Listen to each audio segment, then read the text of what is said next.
नमस्कार दोस्तों। मैं अभी आपके सामने कुछ ग्राफ पेश करने वाला हूँ। जैसे ये यूनाइटेड स्टेट्स का ग्राफ है। अमेरिका के ग्राफ में आप देख सकते होंगे फर्स्ट वेव, सेकंड वेव और थर्ड वेव। इसी प्रकार United kingdom, Japan, Nepal, Spain, Russia और इसराइल में भी कोरोना वायरस का फर्स्ट वेव, सेकंड वेव और थर्ड वेव देखा गया। तो हम क्या सीख सकते हैं इन कंट्रीज से? एक चीज तो ध्यान देने वाली बात है कि जब कोरोना वायरस का पहला वेव आया तो फर्स्ट वेव के बाद में कोरोना वायरस के नए केसेस जो कि प्रतिदिन पाए जा रहे थे उसमें कमी आई। उसके बाद दूसरा वेव और ऊंचा हुआ, फिर दूसरे वेव में कमी आई और तीसरा वेव और भी ज्यादा ऊंचा हुआ और भी ज्यादा भयावह रहा। यहाँ आप अपने सामने इन सारे देशों को देख सकते होंगे। दूसरा यूनाइटेड किंगडम हमारे सामने है। यूनाइटेड किंगडम में बहुत कम केसेस पहले वेव में आता हुआ, लेकिन जैसे जैसे सेकंड वेव आया, सेकंड वेव में और ज्यादा केस आए और थर्ड वेव में और भी ज्यादा केस आया। जापान जापान जापान खास बात ये है कि जापान में प्रिकॉशन बहुत ज्यादा लेते हैं, लोग बहुत ध्यान देते हैं, मास्क लगा के रखते हैं, सैनिटाइजर यूज करते हैं, सब चीज करते हैं। लेकिन उसके बावजूद फर्स्ट, सेकंड और थर्ड वेव जापान में भी देखा गया, नेपाल में भी देखा गया, स्पेन और रशिया में भी देखा गया। भारत में फर्स्ट वेव के बाद सेकंड वेव कोरोना वायरस का भी चल रहा है। अब हम एक चीज हमारे सामने एक सवाल बार बार आ रहा है कि ये सेकंड वेव आखिर कितना ऊंचा होगा। ऊंचा तो हर कंट्री में गया है। फर्स्ट वेव के बाद सेकंड वेव हर कंट्री में पहले वेव से ज्यादा ही ऊंचा गया है। लेकिन भारत इतना बड़ा देश है जिसकी जनसंख्या इतनी ज्यादा है और जनसंख्या घनत्व और भी ज्यादा है। तो खास बात यह है कि इसमें किस प्रकार कोरोना वायरस सेकंड वेव में बिहेव करने वाला है।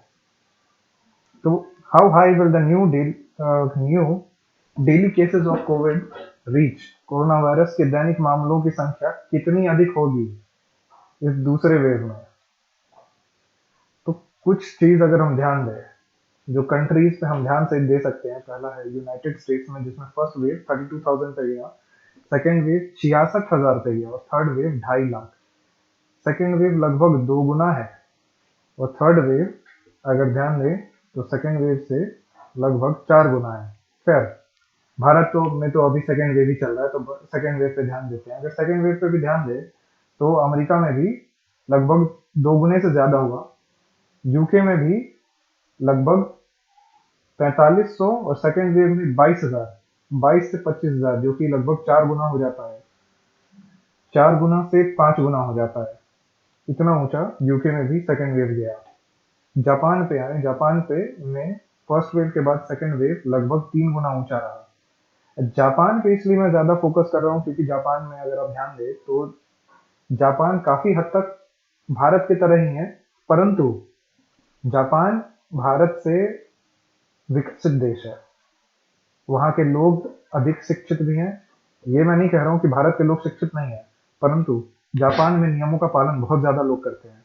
तब भी फर्स्ट वेव के बाद सेकेंड वेव लगभग 3 गुना ज्यादा केसेस पाया गया सेकेंड वेव में। बांग्लादेश हमारा पड़ोसी देश है, उसमें सेकेंड वेव लगभग 2 गुना ऊंचा रहा फर्स्ट वेव से। फिर अगर हम इसराइल के बारे में बात करें तो इसराइल विकसित देश है। और एक चीज और ध्यान देने वाला बात है, लोग कहते हैं कि भारत में भारत का जो वातावरण है, क्लाइमेट है, उसका इफेक्ट हो सकता है। तो हम मान सकते हैं कि यूनाइटेड स्टेट्स और यूके थोड़ा ठंडा देश है, परंतु इसराइल एशिया में ही पड़ता है और काफी हद तक भारत जैसा ही वहाँ का क्लाइमेट है, सूखा क्लाइमेट है।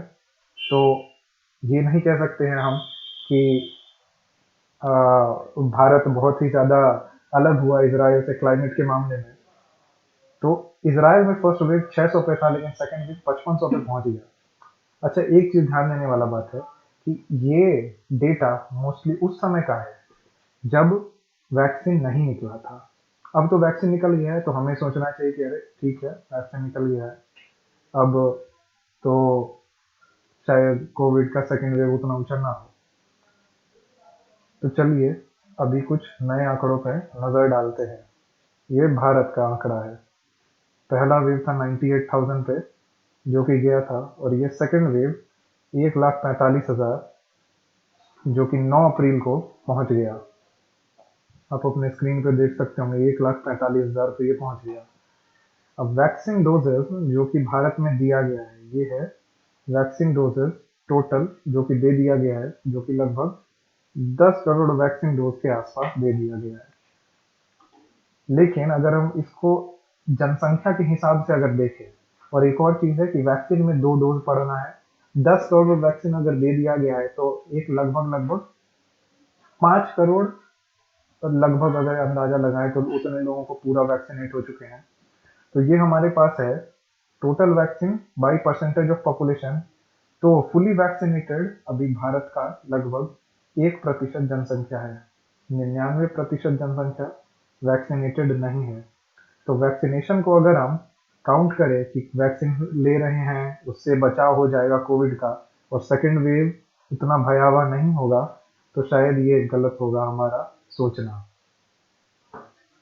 और एक और चीज ध्यान दें, तो मैं बार बार ये बोल रहा था कि पहला वेव जो रहता है, फर्स्ट वेव और सेकेंड वेव में हमेशा कुछ 2 गुना, 3 गुना, 4 गुना, 5 गुना और कुछ केसेस में 7-8 गुना का अंतर आ रहा है। मतलब सेकेंड वेव में लगभग पहले वेव से 2 गुने से 7 गुना तक देखा गया है। तो ये यूनाइटेड स्टेट्स का अगर हम देखें, अमेरिका में फर्स्ट वेव में लगभग 30 से 33,000 के आसपास था। दूसरे वेव में 66,000, 60-66,000 के आसपास 7 डे एवरेज केसेस, जो नए केसेस पाए जा रहे थे, वो था 2 गुना हो गया। यूनाइटेड किंगडम में 7 डे एवरेज जो कि 4,500 था, तो 7 डे एवरेज सेकेंड वेव में 25,000 हो गया, लगभग 3 गुना हो गया। जापान में फर्स्ट वेव अगर 500 के आसपास 7 डे एवरेज था, तो 7 डे एवरेज सेकेंड वेव में लगभग 1200-1300 पे चला गया, जो कि लगभग 2 गुने से 2.5 गुना हो गया। अगर हम रशिया की बात करें, रशिया में भी कोविड का सेकेंड वेव आ चुका है।